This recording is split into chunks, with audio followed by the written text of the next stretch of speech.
Tirtayasa. Itu nama saya Mustafa Rizky. Perdagangan rempah pada masa kolonial Belanda di Nusantara tahun 1902 sampai 1990. Rumusan masalah pengaruh jalur rempah masa kolonial Belanda. Berdasarkan identifikasi masalah yang telah ditetapkan, maka rumusan masalah dalam penelitian ini adalah: 1. Bagaimana proses masuknya kolonial Belanda ke Nusantara untuk memonopoli perdagangan rempah. 2. Kapan perdagangan rempah-rempah mulai berkembang di Nusantara? Apa saja usaha yang dilakukan Belanda untuk mempertahankan monopoli perdagangan rempah di Indonesia 1602 sampai 1798. Berdasarkan hasil penelitian yang sudah dijelaskan pada bab sebelumnya, maka dapat ditarik kesimpulan sebagai berikut.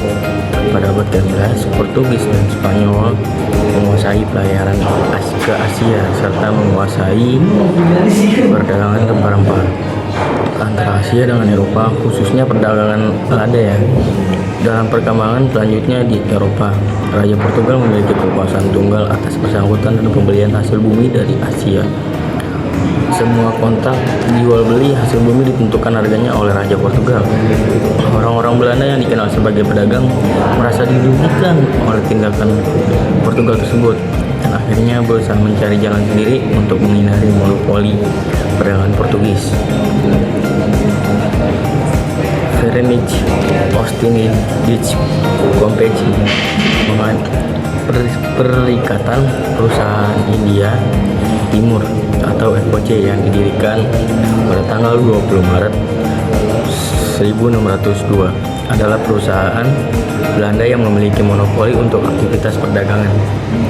Dengan adanya catatan penting mengenai sejarah mengenai rempah-rempah tersebut, faktanya mengenai perkembangan perdagangan rempah di Nusantara adalah perdagangan di Nusantara sudah ada sejak abad pertama sesudah Masehi melalui perdagangan laut antara India, Tiongkok, dan Nusantara, melakukan perdagangan rempah-rempah kayu wangi, kapur barus, dan kemenyan dari Nusantara telah sampai ke India dan Kekaisaran Romawi.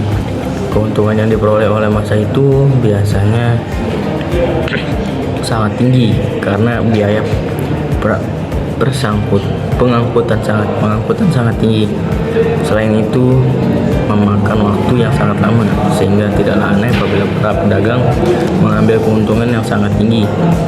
Pedagang di Nusantara yang paling berperan sebelum disentuh oleh bangsa Eropa yaitu kerajaan-kerajaan tradisional yang punya sifat kapitalisme politik, di mana pengaruh raja-raja dari kepala negara dalam perdagangan itu sangat besar dalam perkembangannya. Dalam perjalanan VOC selama 2 abad berkuat dari berbagai pelabuhan Nusantara yang memperkenalkan konsep monopoli dalam perdagangan yang selama ini tidak pernah dikenal dalam perdagangan pribumi.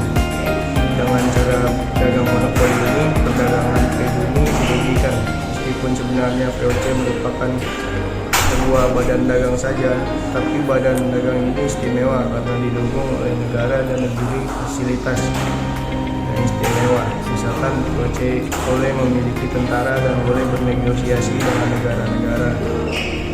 Bisa dikatakan VOC adalah negara dalam negara. Sebagai sebuah fungsi dagang milik Belanda, VOC memiliki hak istimewa yang disebutkan dalam sebagai hak oktroi. Hak istimewa tercantum dalam oktroi piagam atau carta tanggal 20 Maret 1602, meliputi hak monopoli untuk pedagang dan berlayar di wilayah sebelah timur Tanjung Harapan dan sebelah barat Selat Adelhens, serta menguasai perdagangan untuk kepentingan sendiri. Hak kedaulatan memelihara angkatan perang, memaklumi perang dan mengadakan perdamaian, merebut dan menduduki daerah asing di luar negeri